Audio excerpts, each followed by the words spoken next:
The Second Battle of Mokra occurred on July 7, 1462, right before Skanderbeg's Macedonian campaign. Sultan Mehmed II had come out of his recent campaigns victorious, adding large swaths of lands to his domains. He was confident enough to send a new force into Albania to weaken the Albanian forces.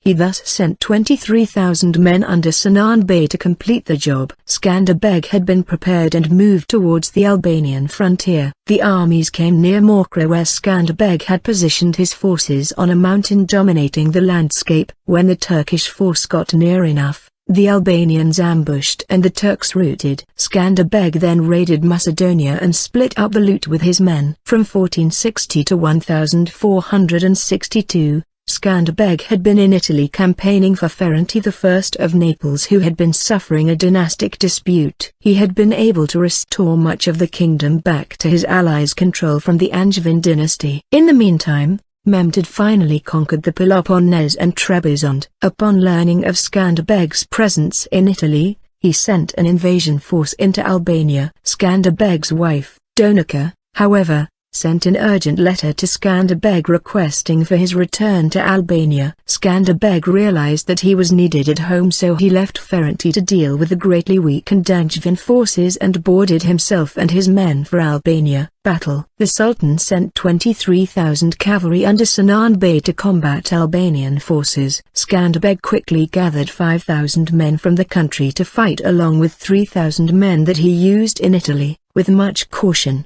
he went through the same road the Turks would use and positioned his men in a mountain in the Mokra valley where the Turks were expected to pass by. When the Turkish forces arrived, Skanderbeg ordered his men forward, beating drums and their swords together to create as much as possible to give an impression of a very large Albanian force. The Ottomans withdrew in disarray and the Albanian continued to pursue them, inflicting many casualties and capturing a multitude of prisoners. Aftermath. Skanderbeg pursued the Ottoman forces into Macedonia. Since the main Turkish force in the region had already been defeated, Skanderbeg continued to raid Macedonia, and upon his return to Albania, he split up the loot with his men. Mehmed became angered at the defeat, and the next month, he sent 3 separate Turkish armies into Macedonia in order to prepare for an invasion in force of Albania. Skanderbeg, instead, launched his own invasion, defeating each of the 3 armies before they set foot in Albania.